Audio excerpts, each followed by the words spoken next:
Shri Swami Samarth. Hello, हाय, नमस्कार. श्री स्वामी समर्थ सगळ्यांना. तुमचं स्वागत आहे माझं चॅनल नीता इजी शिलाईमध्ये. ही एका ताईंनी कमेंट केली होती की एल्बो साईज बाही कशा पद्धतीने फिटिंग करायची किंवा जॉईन करायची. त्यामुळे मी फिटिंगची आणि जॉईनची दोन्हीही गोष्टी या व्हिडिओमध्ये तुम्हाला मी दाखवणार आहे. आजच्या व्हिडिओमध्ये आपण बाही कशी तयार करायची आणि तयार केलेली बाही ब्लाऊजला कशी जोडायची, त्याचं फिटिंग कसं करायचं हे पाहणार आहोत. तर व्हिडिओ पूर्ण बघा, अजिबात स्किप करू नका. आणि तुम्हाला जर माझे व्हिडिओ आवडत असतील तर लाईक, शेअर आणि सबस्क्राईब करायला देखील विसरू नका. तर बघा, तर ही आहे आपली अस्तरची बाही. तर बाही बघा नेहमी आपली कशी होते, उलटसुलट होते जोडताना.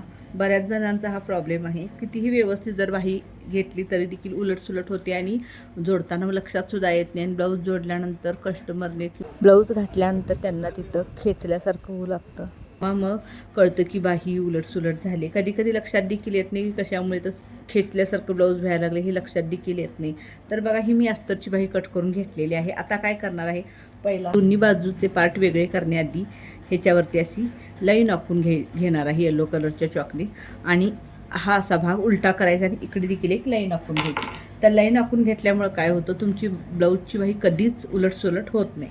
तर इथे बघा, दोन्हीही भाग न लाईन आखलेले आहेत किंवा हे लाईन आखलेले भाग आपण वरती घेऊया, म्हणजे तुमच्या लक्षात येईल. आता ह्याच्यावरती आपल्याला काय करायचं, साडीतला भाग ठेवून घ्यायचा आहे. तर इथे मी काठ मुद्दाम राखलेले आहेत अस्तरच्या ह्याला. कारण सांगते तुम्हाला, कारण ब्लाऊजच्या बाहीला असा गोट आहे बघा. ब्लाऊजच्या कापडातली जी बाही आहे त्याला असं गोट आहे, त्यामुळे मुद्दामच मी इथे काठ राखलेले आहेत. कारण ह्याच्यावरती आपल्याला अशीच बाही ठेवून जोडायची आहे. दरवेळी आपण काय करतो, अशा पद्धतीने बाही ठेवतो आणि इथे शिलाई टीप मारून ही बाही पलटून घेतो. पण इथं आपल्याला तसं करायचं नाही, तर डायरेक्टच आपल्याला बाहीला टीप मारायची आहे. तर बघा, बाहीचा जो खोलगट भाग असतो, म्हणजे जो आपण ब्लाऊजच्या पुढील भागाला जोडतो, त्या भागाला आपण कात्रीने असं नॉच मारून घेतो. ते नॉच दोन्ही एक समोरासमोर येतील अशा पद्धतीने आपल्याला बाही ठेवायची आहे. तो कट मारलेला असतो तो अगदी समोरासमोर यायला हवा. आणि त्याच्यावरती साडीतला मेन फॅब्रिकची बाही ठेवताना देखील त्या साडीतल्या फॅब्रिकचा देखील कात्रीने कट मारलेला जो कट असतो तो समोरासमोर यावा आणि अस्तरचा जिकडे आला त्याच साईडला यावा. ह्या पद्धतीने अगदी व्यवस्थित ठेवून घ्यायचं आहे. त्यानंतर बघा, सेंटरला सेंटर लावून अगदी व्यवस्थित अशी बाही चारीही बाजूने आपल्याला शिलाई टीप मारून घ्यायची आहे. कारण ही बाही आपल्याला पलटायची नाही, खाली गोट असल्यामुळे फक्त चारी बाजूने शिलाई टीप मारून घ्यायची आहे.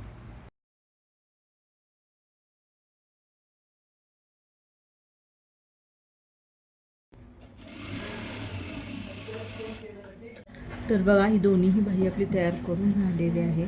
तर ज्या साईडच्या बाहीच्या ज्या साईडला असा कट आहे, ही बाजू आपली ब्लाऊजच्या पुढच्या भागाला येणार आहे. तर तुम्हाला मी जॉईन करून दाखवते कशी. तरी बघा, हे पाठीचा भाग आणि हा पुढचा भाग आपण मागच्या व्हिडिओमध्ये जोडून घेतलेला आहे. तर बघा, तर बाही याला जॉईंट करण्याआधी आणखीन एक काम आपल्याला करायचं आहे, ते महत्त्वाचं आहे. तर ते काय करायचं, हा पाठीचा भाग अशा पद्धतीने पुढच्या भागावरती ठेवायचा आहे. आणि इथं आपल्याला हे दोन्ही भाग समान आहेत का ते पाहून घ्यायचं आहे. हे दोन्हीही साईडचं, ह्या साईडचं आणि त्या साईडचं, हे दोन्हीही भाग आपले अगदी, हे बघा पुढचा भाग आणि हा मागचा भाग, हे दोन्ही जिथं आपण फिटिंग करणार आहे ते दोन्ही भाग आपले समान आहे का ते पाहून घ्यायचं आहे. कारण मग वर खाली होत असेल तर आत्ताच तुम्हाला थोडंसं कट करून घ्यायचं आहे. नंतर मग तुम्हाला बाही जोडायची आहे. एकदा तुम्ही बाही जोडला त्यानंतर जर वर खाली झालं तर मग आपलं पुढचा भाग आणि मागचा भाग हा कमी जास्त होतो. तर आपले दोन्ही भाग समान आहेत. तर आता आपण ब्लाऊजला बाही जोडून घेऊया. बाही जोडण्यासाठी बघा, हे असं आपल्याला ब्लाऊज ठेवून घ्यायचं आहे. आणि बाही कशी जोडायची मी तुम्हाला सांगते. अशी मी सांगते त्या पद्धतीने तुम्ही जर बाही जोडला तर तुमची बाही उलटसुलटसुद्धा होणार नाही आणि दोन्ही साईडला कमी जास्तसुद्धा होणार नाही. तर बघा, आपण ही एक बाही घेतलेली आहे. तर आता इथं तर जो कटचा भाग आहे तो आपल्याला या पुढील भागासाठी यायला हवा. तर हा कटचा भाग पुढील भागासाठी येण्यासाठी अशा पद्धतीने ठेवून घ्यायचा. तर बघा, हा हे ब्लाऊजचा पुढचा भाग आणि हा बाहीचा आपला कट केलेला भाग आहे. तर ते तुम्हाला आणखीन थोडं कट मारून दाखवते मी, तुम्हाला व्यवस्थित दिसेल. तर बघा, हा कटचा भाग आहे तो आपल्याला असा ह्या साईडला घ्यायचा. आणि बाहीचा जो सेंटर असतो तिथे देखील आपण असं कात्रीने कट मारलेला आहे. आणि हा जो शोल्डर आपण जोडला आहे तिथे आपल्याला हा सेंटर ठेवायचा आहे. तर आता काय करायचं आहे बघा, तर ही बाही इकडं आलेली असेल तर ह्या साईडला ही बाही ठेवणार आहे. तर इथं देखील तुम्ही बघून घ्या, चुकून कधी कधी काय होतं, दोन्ही हे कट मारलेले भाग त्या साईडला जाऊ शकतात. ह्या साईडला देखील बघा, हा जो कट मारलेला भाग आहे तो पुढच्या बाजूलाच येत आहे. तर अशा पद्धतीने आपण बाही ठेवून घेतलेली आहे. तर आता ही पहिला मी एक बाही तुम्हाला कशी जोडायची जोडून दाखवते. तर हा जो बाहीचा सेंटर आहे तो सेंटर अगदी ह्या शोल्डरवरती येईल अशा पद्धतीने ठेवून घ्यायचा आणि फक्त बाही अशी याच्यावरती पलटायची आहे. पलटल्यानंतर अस्ताचा भाग वरती येईल. तर हा आपला शोल्डर आहे. तर इथे आपण बघू शकता शोल्डर जोडलेला आहे. त्या लाईनीवरती अगदी हा सेंटरचा कट मारलेला भाग यायला हवा आणि हा जो कट आहे तो आपल्याला फक्त हे कळण्यासाठी की तो पुढील भागाला आपल्याला जोडायचा आहे त्यासाठी हा कट मारलेला आहे आणि हा जो कट आहे हा सेंटरचा आहे. तर आता इथे आपल्याला बरोबर दोन्ही सेंटर जुळवून पहिला ह्या साईडची शिलाई टीप मारून घ्यायची आहे. आणि कधीही बाही जोडताना अजिबात ओढाओढी करायची नाही, अजिबात बाही ओढायची नाही. आता ह्या साईडला शिलाई टीप मारून झालेली आहे. तर आता आपण मधूनच मारलेली आहे त्यामुळे आता आपल्याला इकडून मारता येणार नाही. तर काय करायचं आहे, हा जो भाग आहे आता आपण अशी शिलाई टीप मारायची तर हा असा पलटी करून घ्यायचा. ह्याच्यावरूनच परत डबल टीप मारत आपल्याला ह्या साईडची सिंगल टीप मारून घ्यायची.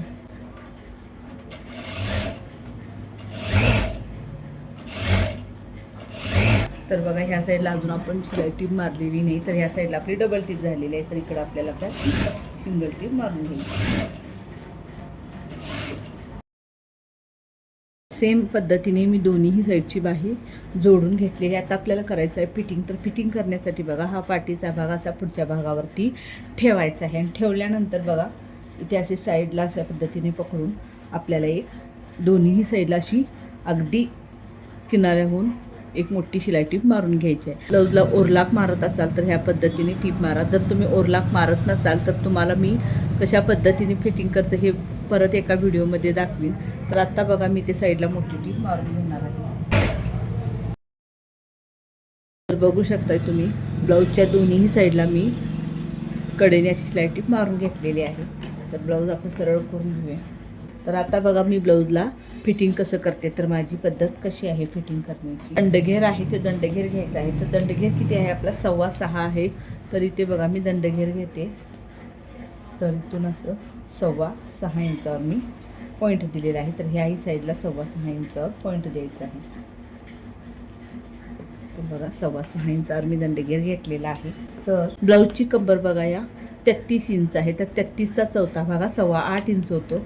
तर इथे बघा ही जी लुक्कपट्टी आहे ती सोडायची आहे आणि तिथून असं आपल्याला माप घ्यायचं आहे. तर मी 8.25 इंचावर एक असा पॉईंट दिला आणि ह्या साईडला इथून पूर्ण घ्यायचं. इथं आपल्याला काही सोडायचं नाही.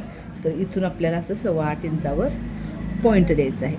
तर मी बघा इथे छातीचं माप अजिबात टाकलेलं नाही. तर का सांगते तुम्हाला, तर जेव्हा आपले पाठीमागचे गळे कमी जास्त मोठे पसरट असं होत असतात त्यावेळी छातीचं आपल्या माप बदलत असतं. त्यामुळे छातीचं माप टाकण्याची गरज नाही. बाही आणि कमरेचं माप जरी टाकलं तरी पुरेसं आहे. पण आपल्याला काय करायचं आहे, बाहीचा जो पॉईंट आहे आणि कमरेचा जो पॉईंट आहे तिथून आपल्याला अगदी अशी सरळ शिलाई टीप येईल अशी मारायची. कुठेही आतल्या साईडला इकडे बाक आल्यासारखी किंवा बाहेर गेल्यासारखी अशी मारायची. अगदी सरळ शिलाई टीप आपल्याला मारायची आहे. त्यासाठी पहिला तुम्हाला मी चॉकने मार्किंग करून दाखवते आणि त्यानंतर आपल्याला शिलाई टीप मारून घ्यायची. मी असं चॉकनं वगैरे मार्किंग करून घेत नाही, डायरेक्ट मारते. पण तुमच्या लक्षात येण्यासाठी पहिला मी चॉकनं मार्किंग करून दाखवते म्हणजे सरळ शिलाई टीप आपल्याला कशी घ्यायची आहे तुमच्या लक्षात येईल. तर बघा ही अगदी अशी सरळ आपल्याला टीप येणं गरजेचं आहे. कुठेही आतल्या साईडला किंवा बाहेरच्या साईडला जर ब्लाऊज गेलं, इथं जर ही टीप जर अशी वाकडी आली तर इथे फुगा येतो किंवा आत गेली तर मग अगदी ब्लाऊज असं फिट होतं. आता त्या सरळ लाईनीवरतीच मी शिलाई टीप मारून घेते. तर आता ह्या लाईनीवरून आपल्याला शिलाई टीप मारून घ्यायची आहे.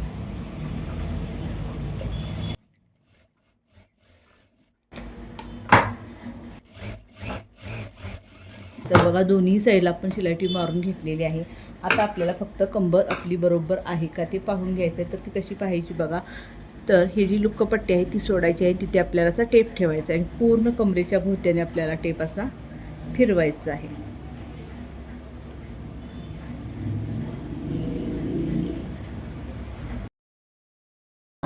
आपलं 33 इंच अगदी बरोबर आलेलं आहे. तर आता आपल्या ह्या टिपा बरोबर आहेत.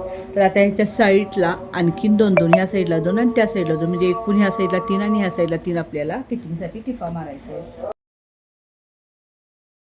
बघू शकता तुम्ही दोन्ही साईडला शिलाई टिपा मारून झाल्यानंतर आपल्याला जितकं मार्जिन हवं आहे तितकं ठेवून बाकीचं आपल्याला कट करून टाकायचं आहे.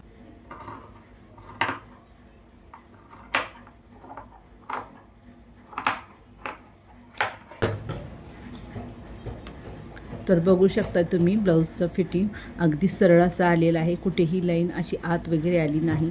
आणखीन तुम्हाला मी दाखवते. फिटिंग बरोबर आहे का तुम्हाला कळण्यासाठी हे पॉईंट मेन आहे. बघू शकता अधिक चिन्ह म्हणजे काय आहे, जिथं बाही, जिथे हा उभा भाग आणि हा आडवा भाईचा भाग जोडला जातो तिथे बरोबर अधिक चिन्ह आले का वर खाली झाले हे बघायचं आहे तुम्हाला. तर इथं बघू शकता, तुम्हाला दिसतंय की नाही माहीत नाही, पण बघा हे बरोबर आपलं अगदी असं अधिक चिन्ह आलेलं आहे. तर असंच यायला हवं, तर तुमचं ब्लाऊजचं फिटिंग हे अगदी व्यवस्थित झाले असं समजायचं असतं. तर हे असंच फिटिंग यायला हवं, वर खाली अजिबात होता कामा नये. तर बघा, तर बघू शकता आपलं कटोरी ब्लाऊज अगदी परफेक्ट असं शिवून तयार झालेलं आहे. याचं फिटिंग देखील तुम्हाला मी दाखवलेलं आहे. तर व्हिडिओ कसा वाटला मला नक्की कमेंट करून सांगा. तुम्हाला जर माझे व्हिडिओ आवडत असतील तर लाईक शेअर सबस्क्राईब करायला देखील विसरू नका. हा व्हिडिओ पूर्ण पाहिल्याबद्दल तुमच्या मनापासून धन्यवाद. थँक्यू.